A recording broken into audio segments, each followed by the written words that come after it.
নিশ্চিতভাৱে চাওক ইতিমধ্যে যি চম্পাৱতী কুণ্ড মেলা এই কুণ্ড মেলা আৰম্ভ হৈছে আৰু কালিৰে পৰা আমি পৰিৱেশ দেখুৱাই আছোঁ। আজি দ্বিতীয়টো দিন মেলা আৰু দ্বিতীয় দিনৰ কিন্তু যি বনভোজস্থলী আছে, যি জলপ্ৰপাতস্থলী আছে, ইয়াতে কিন্তু বনভোজকাৰী দলসমূহ বা হওক বা মেলালৈ যিসমূহ লোক আছে লোকসকলে আহি ভিৰ কৰা পৰিলক্ষিত হৈছে। মই পৰিৱেশটো দেখুৱাবলৈ কৈছোঁ, এয়া হৈছে যি চম্পাৱতী কুণ্ড আচলতে কুণ্ড মেলা পৰিৱেশ। এয়া আচলতে চাওক আমি যোৱাকালি দেখুৱাইছিলোঁ যে চম্পা দুদিনীয়াকৈ যি চম্পাৱতী কুণ্ড মেলা আৰম্ভ হৈছিলে, তাৰপিছতে এতিয়া দেখিবলৈ পোৱা গৈছে যি দুদিনীয়াৰ যি দুদিন আছিলে দুদিনৰ আজি দ্বিতীয়টো দিন আৰু দ্বিতীয়টো দিনৰ কিন্তু যি মেলাস্থলী আছে আচলতে মেলাস্থলীসমূহত যি যি ইয়াৰ লোক আছে ভক্তসকল আচলতে ভক্তসকলো আহিছে, তেওঁলোকে স্নান কৰি লৈ পেলাই আচলতে ইয়াত মেলাৰ যি তেওঁলোকে মেলাটো আচলতে যথেষ্ট লোক দেখিবলৈ পোৱা গৈছে। কি ক'ব, যিহেতু দেখিবলৈ পোৱা গৈছে প্ৰত্যেক বছৰে আপোনালোকে দুদিনীয়াকৈ আয়োজন কৰে যি কুণ্ড মেলা বা আজি এইবেলি আপোনালোকৰ কেনেকুৱা পৰিৱেশ কেনেকুৱা?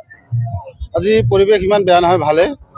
বিগত বছৰবোৰত যেনেকৈ আমি প্ৰশাসনৰ পৰা পাৰ্মিশ্যন লৈ পেলাই এই মেলাটো পাতোঁ, ঠিক তেনেধৰণে এইবছৰো সুন্দৰভাৱে আয়োজন কৰিছোঁ আৰু ভকতপ্ৰাণ ৰাইজ যথেষ্ট আহি আছে। বিপণীসমূহ দেখিছে, বিপণীসমূহ এতিয়া তেওঁলোকে বেচা কিনা ধুনীয়াকৈ কৰি আছে। কেনেকুৱা এবাৰ যিহেতু দেখিবলৈ পোৱা গৈছে যি সৰস্বতী পূজাৰ পিছদিনাখনে আপোনালোকে যি মহাকুণ্ড মেলা এই মহাকুণ্ড মেলা আয়োজন হয়, তাৰপিছতে দেখিবলৈ পোৱা গৈ ইয়াতে যি ভক্তপ্ৰাণ ৰাইজ আছে ৰাইজসকলে আহি ইয়াতে স্নান কৰে। যিহেতু প্ৰবাদ আছে যে ইয়াতে স্নান কৰিলে যি ৰোগ নিৰাময় হয় বা যিসমূহ পাপ খণ্ডন হয় বুলি কয়, এই কথাষাৰ কিমান সঁচা?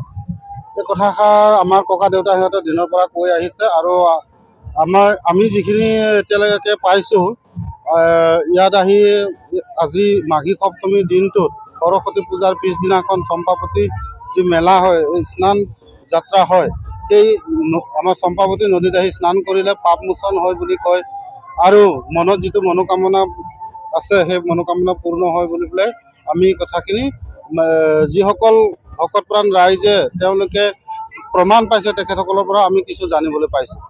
এয়া আছিলে আয়োজক মণ্ডলী আৰু তেওঁলোকে ইতিমধ্যে কৈছে যে যি ইয়াৰে যি সৰস্বতী পূজাৰ পিছদিনাখনৰ পৰা আচলতে আৰম্ভ হয় মহাকুণ্ড মেলা আৰু মহাকুণ্ড মেলাৰ পৰিৱেশটো ইতিমধ্যে আমি NK TV দৰ্শকসকলক দেখুৱাইছোঁ। এয়া হৈছে যি চামগুৰি চাপানলাৰ যি মহাকুণ্ড মেলা আচলতে মহাকুণ্ড মেলাৰ পৰিৱেশটো দেখুৱাইছোঁ। মোৰ লগত ইয়াতে যথেষ্ট লোক আছে, আমি তেওঁলোকৰ লগতো কথা পাতিবলৈ চেষ্টা কৰিম আৰু চাওক ইয়াতে যি ব্যৱসায় প্ৰতিষ্ঠানসমূহ আছে ব্যৱসায় প্ৰতিষ্ঠানসমূহৰ মেলাতে আহিছে, আমি তেওঁলোকৰ পৰা কথা জানিবলৈ চেষ্টা কৰিম। কি ক'ব, প্ৰত্যেক বছৰে আহেনে মেলালৈ? প্ৰত্যেক বছৰ ভাল হয়। আজি মানুহ কেনেকুৱা? আজি অলপ কম আছে, কালি বেছি হ'ব। নিশ্চয়ভাৱে চাওক এয়া পৰিৱেশটো দেখুৱাইছোঁ। এনেধৰণে এতিয়া দেখিবলৈ পাইছে যি চম্পাৱতী কুণ্ড আচলতে মেলাৰ পৰিৱেশটো আমি ইতিমধ্যে ৰাইজসকলক দেখাইছোঁ। চাওক বিভিন্ন ধৰণৰ যি ইয়াত বজাৰ আচলতে বজাৰ দোকানসমূহ আহিছে আৰু যথেষ্ট হোটেলসমূহ তেওঁলোকে খুলিছে আৰু যিহেতু আজি শেষৰটো দিন শ্ৰী চম্পাৱতী কুণ্ড মেলা, এই কুণ্ড মেলাৰ শেষৰটো দিনৰ পৰিৱেশটো ইতিমধ্যে আমি আমাৰ দৰ্শকসকলক দেখুৱাইছোঁ। ইয়াতে দেখিবলৈ পাইছে পুৱাৰে পৰা কিন্তু যথেষ্ট সংখ্যক লোক আহে। ইয়াতে চাওক মহিলাসকলো আহিছে, তেওঁলোকৰ যি দোকান আচলতে তেওঁলোকে দোকান চলাই থকা পৰিলক্ষিত হৈছে আৰু প্ৰত্যেক বছৰৰ দৰেই চাওক এনেধৰণে এতিয়া যি চামগুৰি যি চম্পাৱতী কুণ্ড মেলা আছে, চম্পাৱতী কুণ্ড মেলাত আচলতে বিভিন্ন যি ভক্তসকলৰ লগতে সকলোৱে ভিৰ কৰিছে আৰু ইতিমধ্যে আমি জনাইছোঁ যে ৰজা হংসজৰ পত্নীৰ নামেৰে যি